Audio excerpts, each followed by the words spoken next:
وصحبه أجمعين. اللهم ربنا زدنا علما نافعا warzuqna fahman zakiya walhiqna bisalihin. Pak Jamal menampilkan ya hadis yang ketiga sekarang. Ketiga. Yang kedua boleh kalau ada yang mau tanya. Diulang. Nah, saya pengen menambah penjelasan terkait dengan hadis yang kedua. Pak Jamal, saya mau nulis, bisa kasih host sebentar.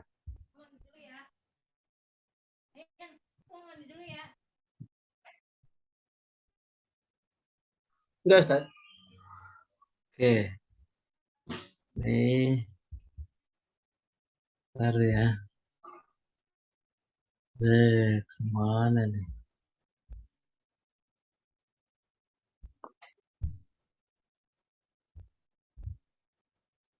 Saya mau ke Word, tinggal pencet ini. Dibuka dulu, Pak Ustaz. Word-nya dibuka dulu. Word-nya dibuka dulu. Oh iya, ini dia yang lagi saya cari. Malah bukan di Word ini.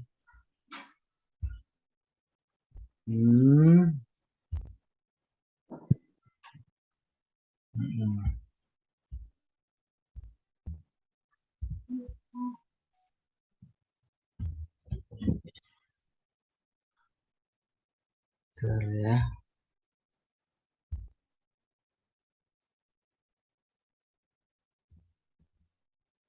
Inna dina indallah.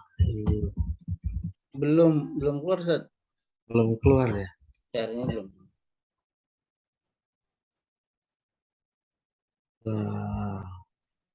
Iya. Belum dikeluarin kali Pak Jamal ya, belum keluar. Pak Jamal. Sabar. Inna dina indallahil Islam. Nih apa nih? Iya. Saya mau menggarisbawahi kata ad-din. Yang barangkali penting walaupun udah sering. Ketika bicara tentang din, ini din, ada dua aspek yang harus diingat secara baik. Bukan cuma oleh kita. Ini bukan Muhammad Abduh. Abul A'la Al-Maududi menulis secara khusus terkait dengan ad-din. Apa itu? Yang pertama mafhum. Mafhum itu artinya makna ad-din. Yang kedua arkan. Nanti bertolak dari hadis yang tadi. Itu yang pertama artinya sultoh. Apa sultoh? Sultoh artinya kekuatan. Din itu artinya jaza. Jaza artinya balasan. Din itu artinya ta'alim. Alim artinya ajaran. Dan yang keempat, din itu artinya minhaj. Minhaj. Gitu. Ini sultoh artinya dia kekuatan.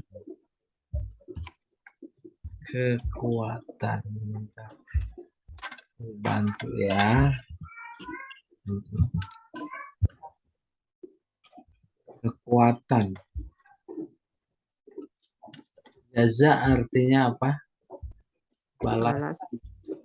Iya. Balasan. Ta'alim artinya apa? Ajaran. Ajaran. Minhaj artinya sistem.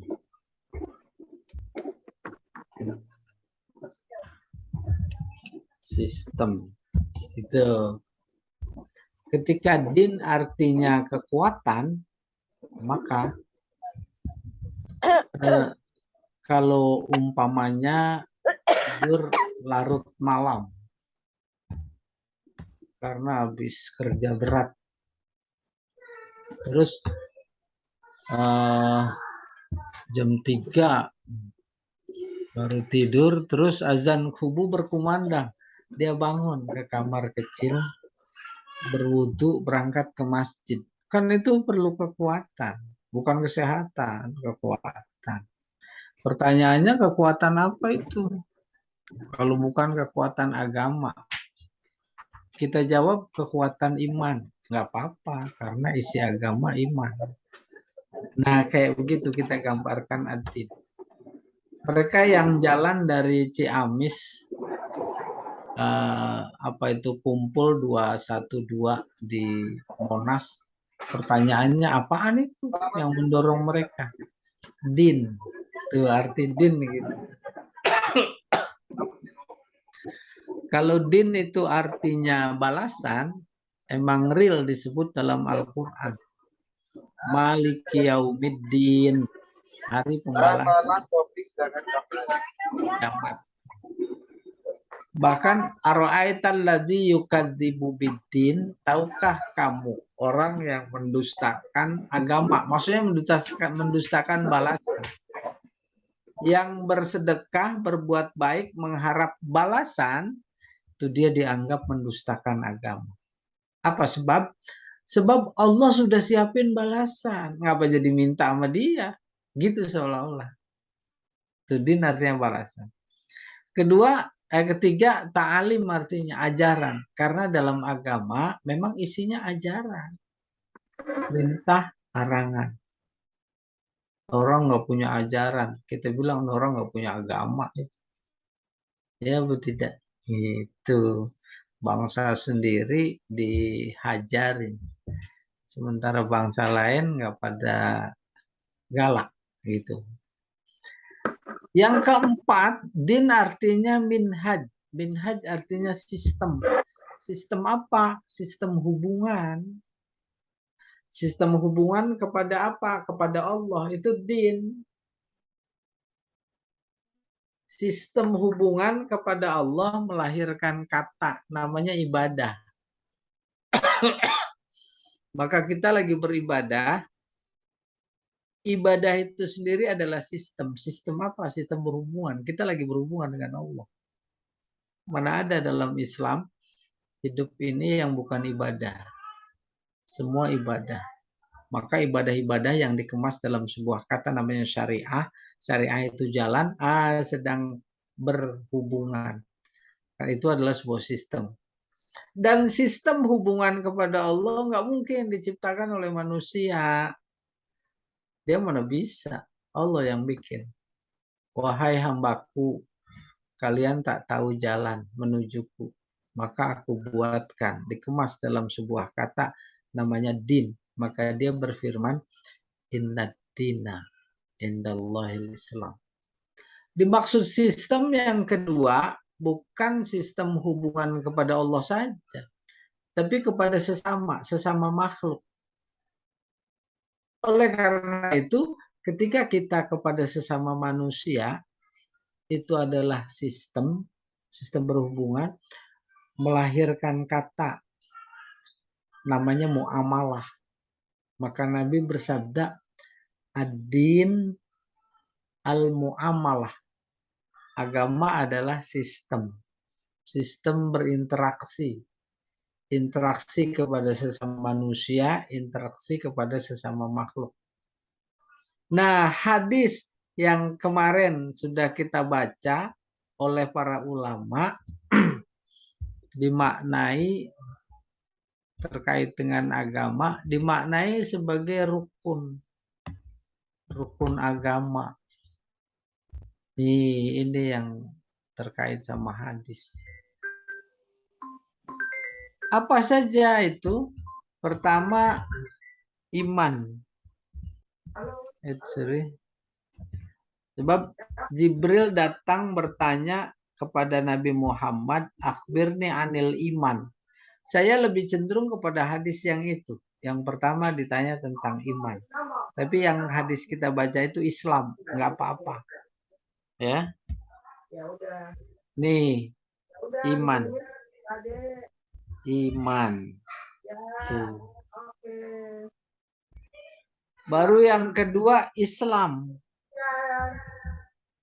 Islam. Yang ketiga, apa yang ketiga? Ihsan. Ihsan. Iman, Islam. Iman, Islam, ihsan. Itu disebut rukun agama. Iman saja tak Islam, nggak sempurna agamanya. Iman, Islam, tapi tak ihsan, itu tidak sempurna agamanya. Iman isinya rukun iman. Ulama memberikan ilustrasi ibarat pohon, iman itu akar. Kemudian Islam itu batang dan dedaunan. Ihsan itu buah. Kalau akarnya umpamanya duren, maka batang dan dedaunan, batang dan dedaunan duren dong. Tuh itu. Dan nanti buahnya duren. Menjadi irasional. Kalau imannya di KTP katakan, terus tingkah lakunya atau ini sebentar. Ini dibahasakan oleh para ulama, namanya iman ini akidah karena isinya keyakinan. Akidah. Yang ini Islam isinya ibadah. Lalu dibahasakan dengan syariah. Syariah. Ihsan dibahasakan dengan akhlak. Ini dia rukun agama. Akhlak. Maka kemudian diumpamakan dengan pohon. Akidah ini akar. Kokoh. Syariah ini batang dan dedaunan. Akhlak ini buah. Kalau akidahnya Islam, maka batang dan dedaunannya juga Islam. Lalu akhlaknya juga Islam. Kalau akidah sebagai akar adalah duren, maka batang dedaunan duren. Dan buahnya juga duren. Tuh, idealnya begitu.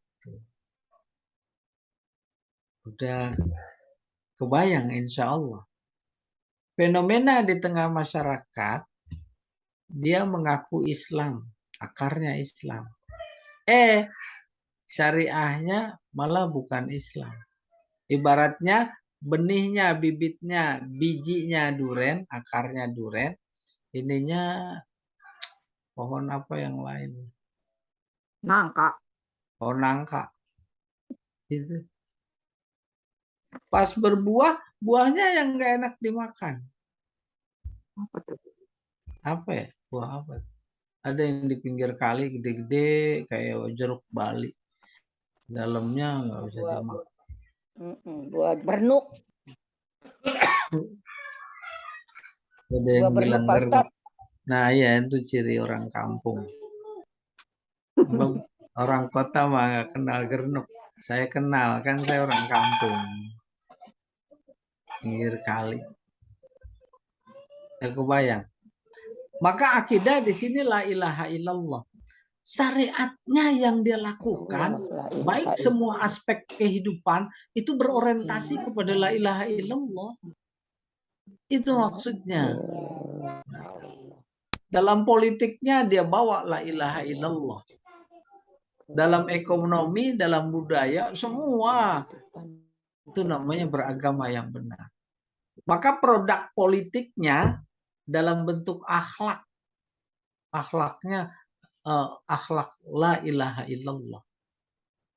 Realnya umpamanya di antara syariat orang yang berla ilaha illallah menutup aurat.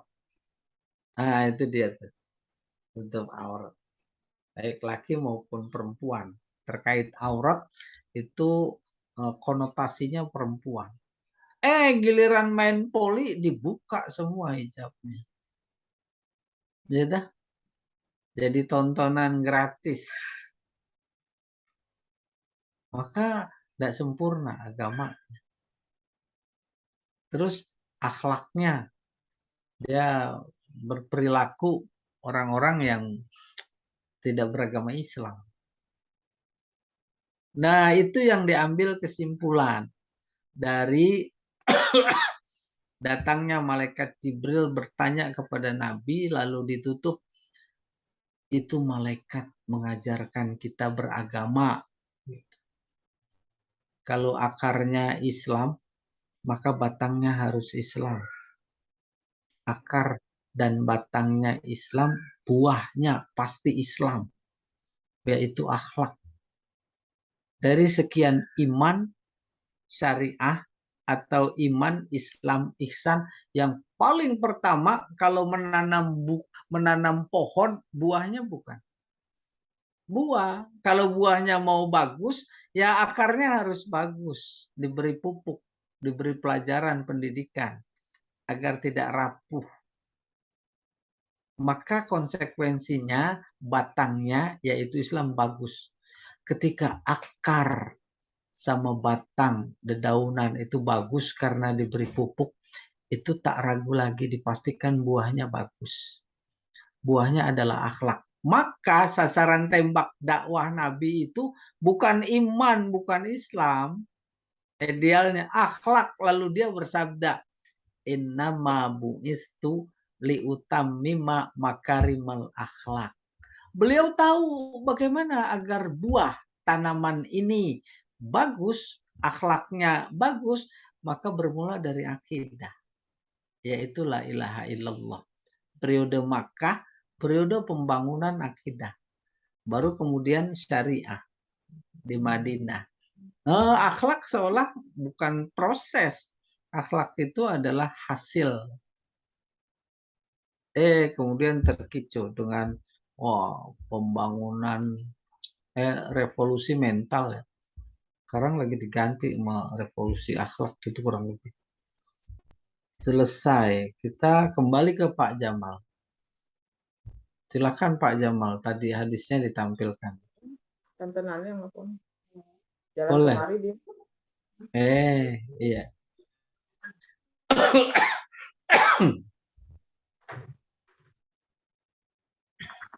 Nah, kita masuk ke hadis ketiga sekarang. Nih. Bismillahirrahmanirrahim. An Abi Abdurrahman Abdullah ibni Umar ibn al-Khattab.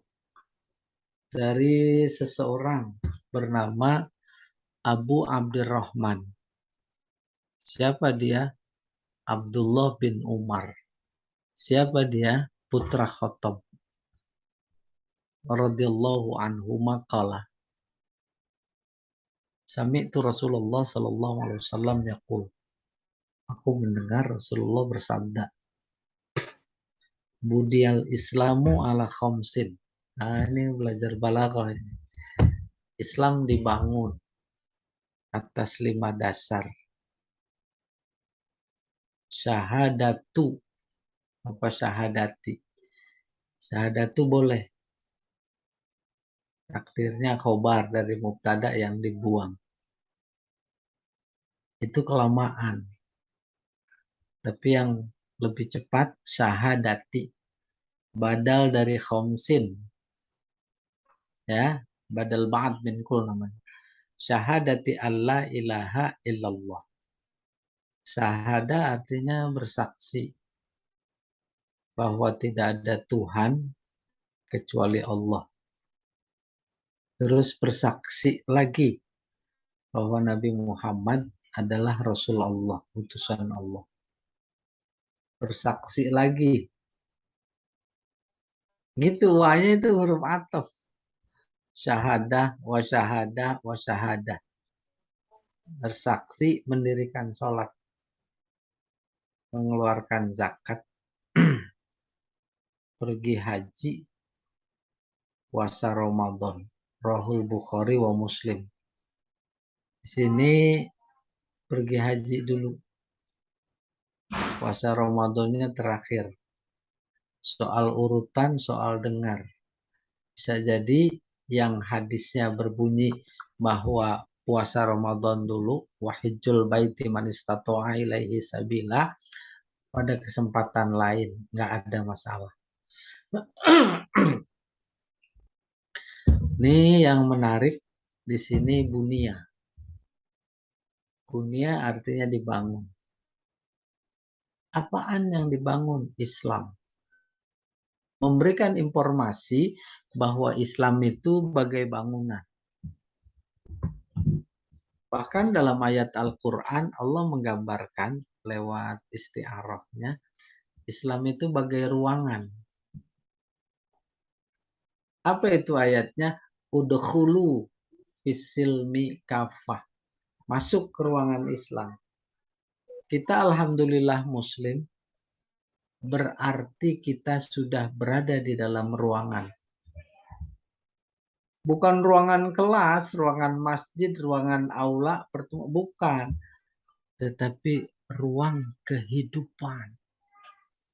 Kita berada di situ. Itu makna yang ditangkap dari bunyal Islam.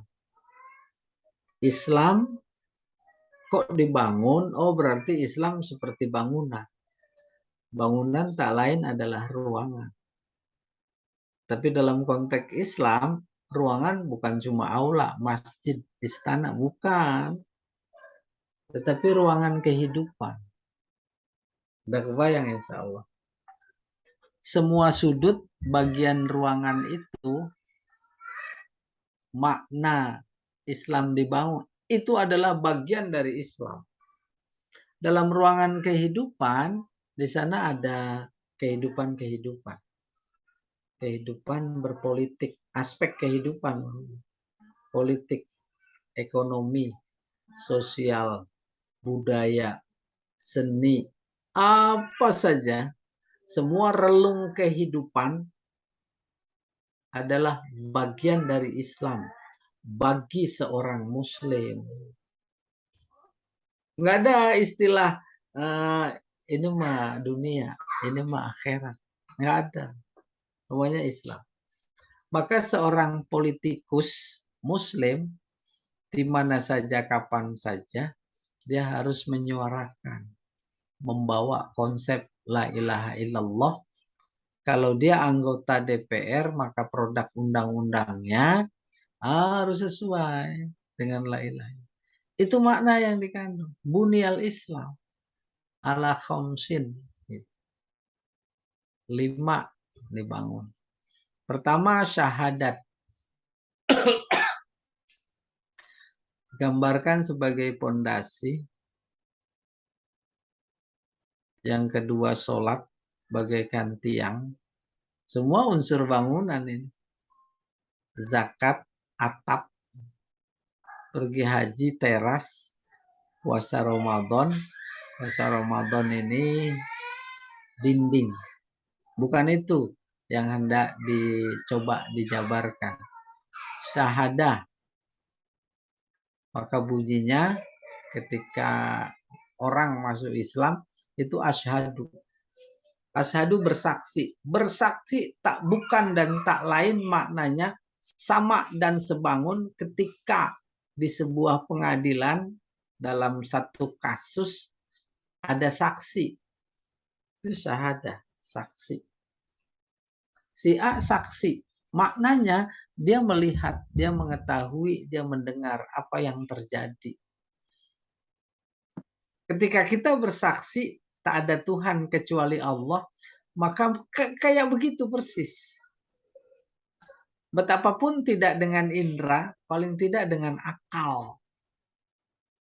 Lebih tegas penyaksian lewat akal. Di alam semesta yang ada, luar biasa, tak terhingga, tak bisa dihitung oleh akal. Semuanya ada karena diciptakan oleh Allah. Tuh, dia bersaksi. Tidak ada Tuhan kecuali Allah. Itu makna bersaksi. Bapak Ibu menyaksikan nggak kemarin tragedi sepak bola lewat tayangan? Menyaksikan apa? Menyaksikan di media sosial. Itu juga menyaksikan. Maka dalam konteks aku bersaksi tak ada Tuhan kecuali Allah, kayak kita menyaksikan tragedi sepak bola di layar televisi. Itu menyaksikan. Udah, ada orang yang nggak tahu. Terus dia tanya sama kita, kamu ngeliat nggak? Nonton nggak? Menyaksikan nggak? Iya, saya bersaksi. Itu makna asyhadu. Coba, kebayang nggak? Bahkan yang disaksikan pada asyhadu jauh lebih dahsyat, lebih gamblang, lebih jelas ketimbang menyaksikan sepak bola, ketimbang menyaksikan tragedi yang terjadi. Bagaimana itu menyaksikannya?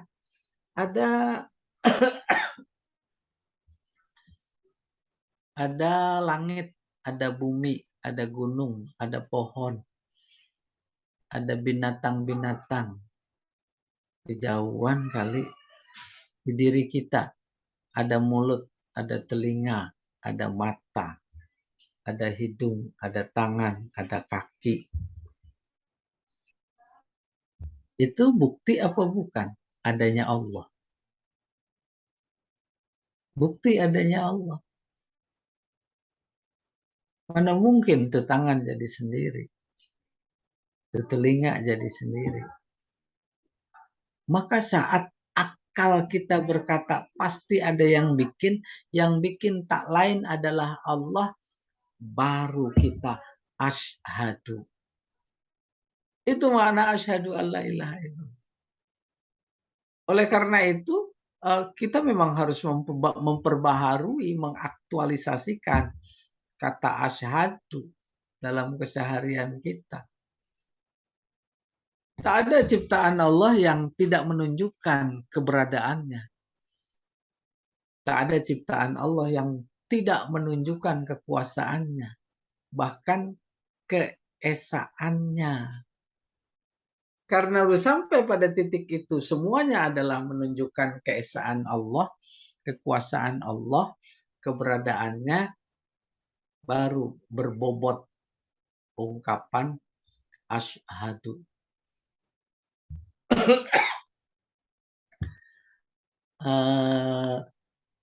Kalau minum aqua gelas dikasih sedotan, bisa terima. Sedotan jadi sendiri. Gak bisa. Pasti ada yang bikin. Itu baru sedotan. Bagaimana kalau alam semesta? Akal kita bersaksi tidak ada Tuhan. Sebab yang menciptakan itu ya Allah. Nggak ada selain Allah. Baik dia mengakui adanya Allah atau tidak. Itu namanya asyhadu. Oleh karena itu dalam hadis ini bunyal Islamu ala khamsin, itu mendorong kita untuk memahami syahadat. Syahadat yang kita ucapkan. Kita Islam. Waktu masuk Islam pakai syahadat apa enggak? Dari kapan kita mulai Islam? Kalau sejak lahir, bagi mereka yang lahir dari kedua orang tua yang mukmin muslim, itu berarti dia mengikut orang tuanya. Surat At-Tur ayat 21 boleh dilihat. Statement Allah. Dia akan dihubungkan oleh kedua orang tuanya. Apa artinya? Artinya automatically. Kecuali yang lahir bukan dari kedua orang yang beriman, maka gerbang Islamnya mulai ngebangunnya, yaitu pintunya syahadat. Nih nomor 1. Oke, kita teruskan. An la ilaha illallah.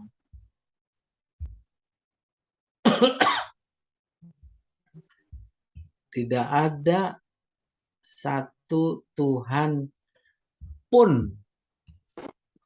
Dari mana munculnya pun? Maka laknya kita udah pelajari. Lanafilil jinsi.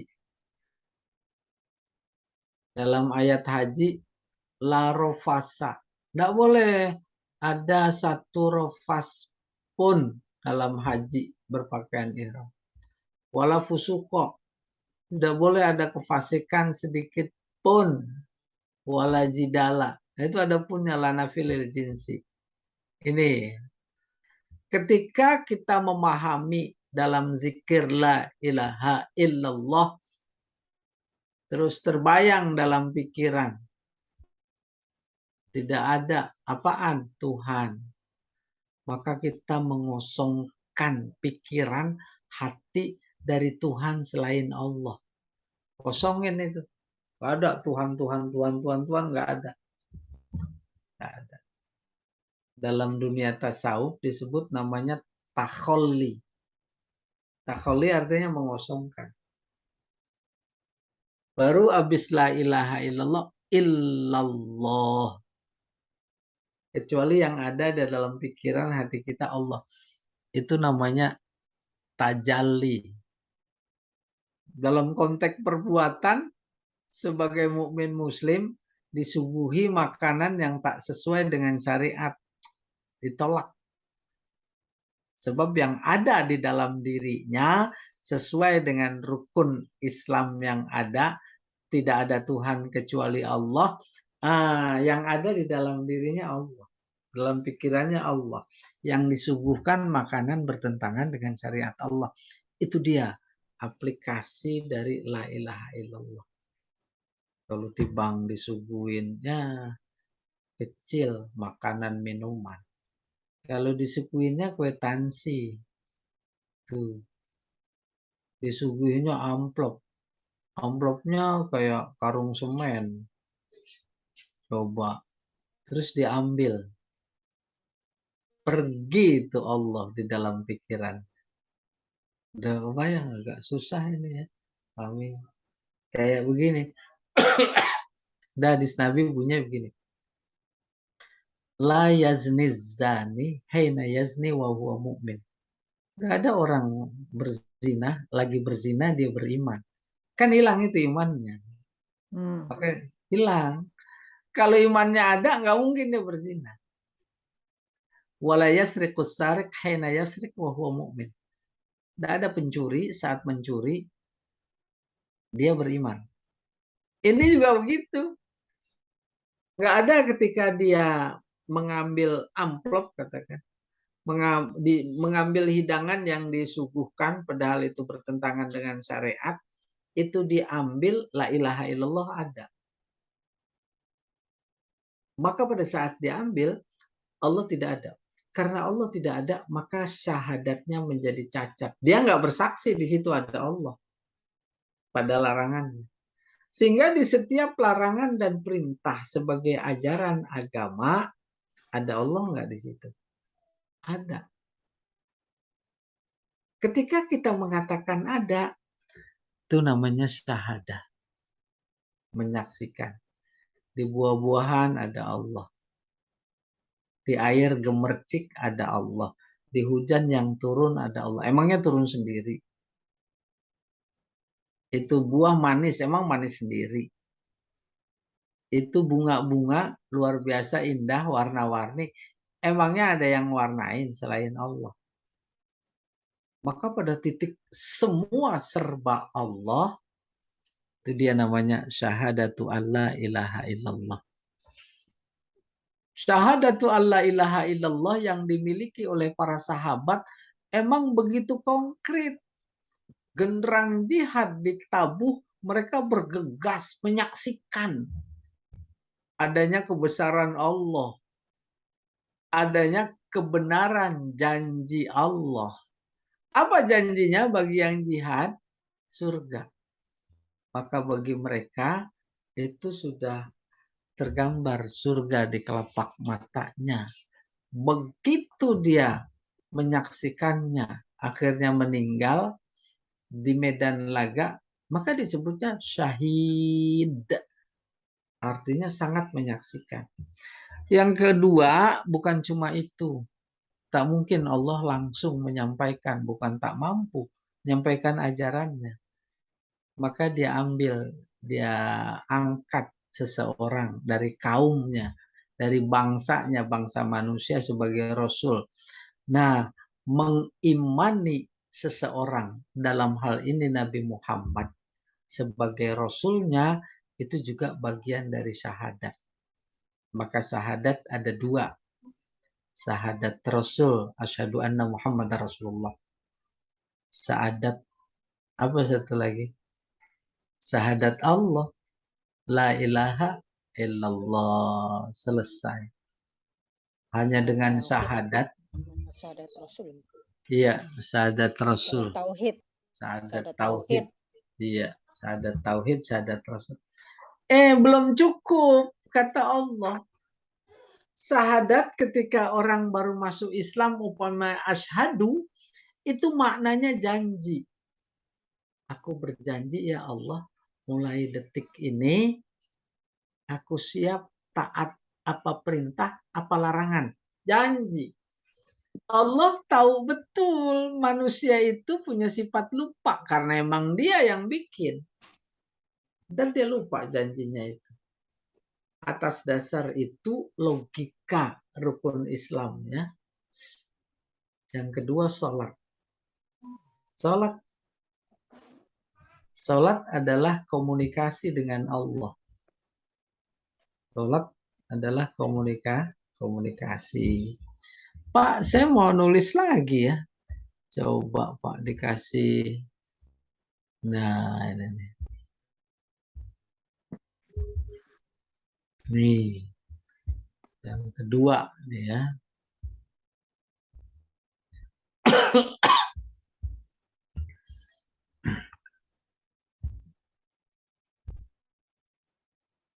Salat.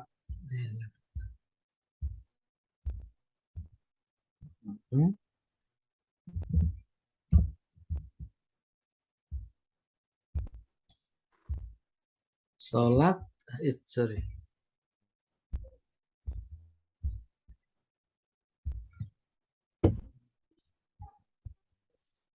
Salat artinya doa. Itu yang pertama. Maka ketika tahu bahwa sholat yang kita lakukan 5 kali dalam sehari semalam itu doa.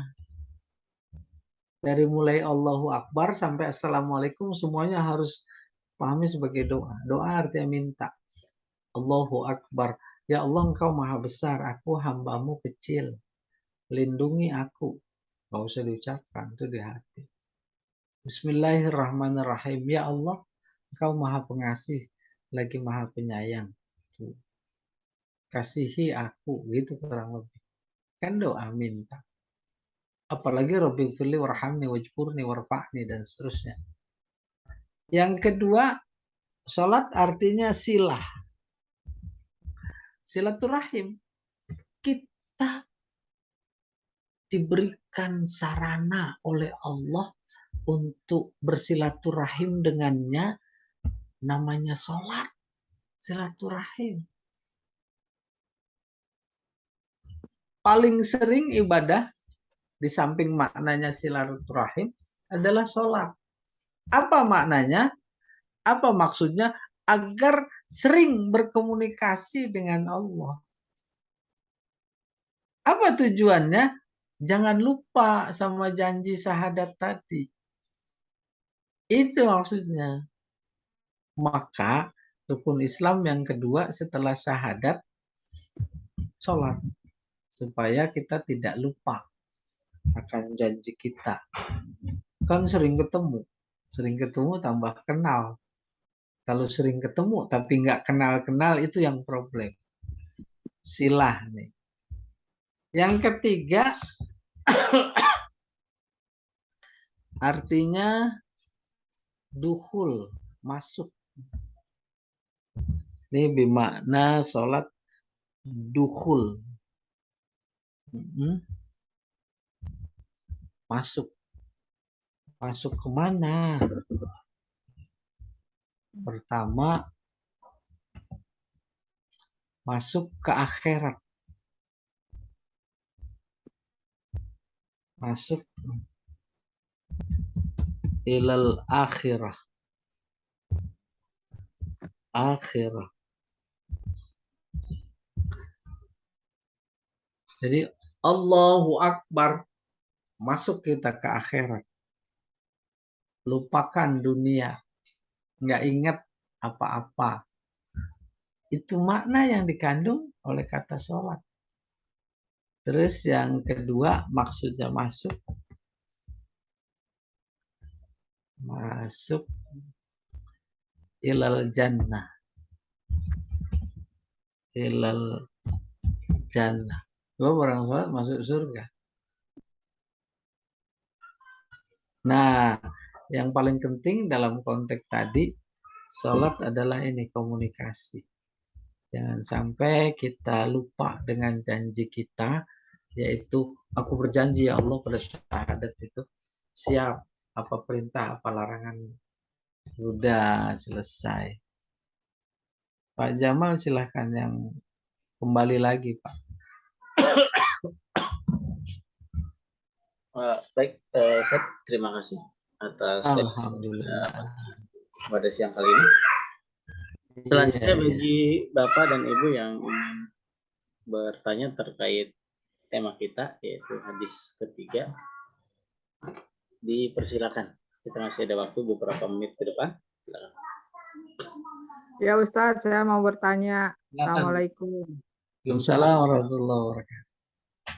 Terima kasih Ustadz. Tadi ketika hamba berbuat zolim, maksiat kepada Allah, Allah tidak ada. Syahadatnya rusak. Kalau syahadatnya rusak, apa harus diulang lagi Ustadz? Gimana? Itu. Dan kebanyakan kan manusia bingung tuh ketika dibilang bersahadat. Menyaksikan syahadat tadi. Berarti kan pernah bertemu dengan Allah ya Ustadz ya.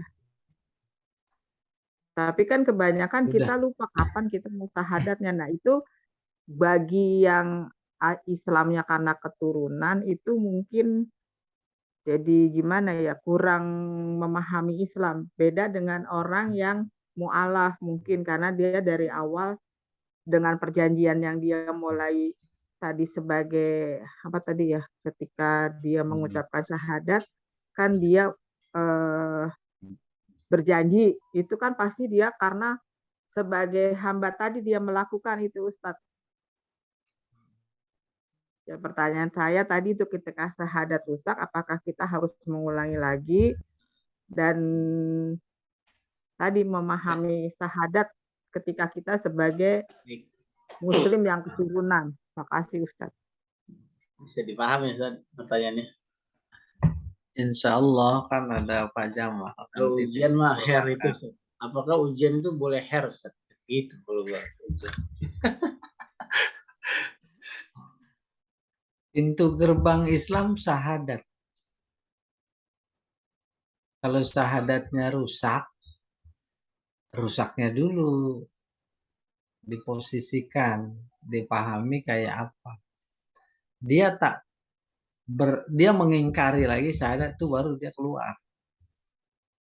Karena keluar harus masuk lagi lewat syahadat lagi. Gitu. Kalau maksiat itu tadi zina, tidak sholat, itu namanya maksiat. Tidak membuat dia keluar dari Islam. Oh. Tidak. maka nggak perlu syahadat. Oh, nggak perlu syahadat. Iya, yang membuat seseorang keluar dari Islam, dia mengingkari syahadatnya. Bukan mengingkari sholatnya. Maksudnya Oh, malas-malas kayak tadi. oh gitu. Oleh karena itu, yang diperlukan oleh yang seperti itu, dia taubat, Tobat, merubah diri, nasuha. tobat ya. Gitu, ya. Hmm. Taubat. Ya banyak istighfar. Tergantung pelanggarannya. Kalau ringan-ringan ya cukup istighfar. Kalau berat, kayak model tadi zina, membunuh, mabuk-mabuk, kan itu harus taubat. Nggak perlu Hmm. syahadat, Oh, nggak nggak perlu perlu, ya. nggak perlu syahadat lagi. Oh. Baru yang kedua menarik, kita yang paham tentang asyhadu dan fenomenanya memang bisa dibuktikan. Nggak ada satu peristiwa, nggak ada satu ciptaan kecuali itu menunjukkan adanya Allah. Hmm. Menunjukkan kuasanya Allah, menunjukkan esaknya Allah. Ketika sampai pada titik itu, pikiran bukan mata, itu namanya bersaksi. Hmm. Nah, nggak semua orang begitu. Nah, itu pentingnya belajar. Belajar itu yang kemudian membimbing kita untuk Hmm. sampai kepada makna persaksian yang hakiki. Ada lagi yang lain? Oh, boleh. Itu terkait sholat itu kan silaturahim. Sementara sholatnya sendiri susah buat khusyuk gitu, gimana Ustaz? Jangan sholat disalahin. Ya makanya bagaimana caranya Orangnya. biar khusyuk? Bukan sholatnya susah khusyuk, orangnya. Iya, orangnya itu sholatnya terutama saya lah, rasanya khusyuk tuh susah banget gitu. Gimana caranya biar khusyuk? Cara Lah, membangun kalau ibu yang susah, saya susah, lebih susah lagi beresinnya. Kan yang beresin yang bersangkutan dong. Iya, caranya gitu loh. Kan sementara itu silaturahim, sholat itu Caranya sila. tinggal memahami, memahami. Itu yang membantu. Memahami makna. Iya dong, masa memahami maksud. Mana ya maksud? Maksudnya memahami bacaan sholat, Ustadz. Betul. Bacaan sholat. Nanti jadi memahami tujuannya. Dan nggak bisa kayak bolak-balik telapak tangan. Itu kan sama aja bolak-balik telapak kaki. Nggak ada yang gampang. Ya. Yang latih bukan penataran itu. Ya, Tapi mana kita kan yang sama melatih arti diri kan suka kita. beda saat. Enggak, sama. Makna Jadi itu dengan bermakna arti kosoda. aja gitu ya. Maksudnya. Makna adalah maksud. Iya. Jadi Ustadz tanya, Tapi, kalau iya, begitu baik, boleh baik. tanya nanti Ustadz. ketika Oh, kita Iya, sholat, soalnya- Ustadz. oh soalnya iya. Iya, udah kedengeran azan ini. Pak Jamal, jadi di pertemuan berikutnya ya pertanyaannya disimpan Oh, ya. itu. Ya, sebelum mulai Kayaknya nanti mepet kita. banget waktunya ya. Ya, nanti ada perubahan. Jadi diinfokan kembali Bu, nanti minggu depan kita masuk 10.45 ya. Mundur aja lagi. 10.30. Tadi ada kelas juga. Boleh. Gimana Ustaz? Nanti saya kabarin insya Allah. Tapi Iya, rencana iya. 10.45 gitu. Disesuaikan dengan jadwal Ustaz. Baik, iya. Ya, demikianlah kajian kita pada pada siang kali ini. Semoga bertambah ilmu kita dan dapat kita aplikasikan dalam kehidupan kita sehari-hari. Mari kita akhiri kajian ini dengan baca kafaratul majlis. Subhanallahumma wa bihamdika.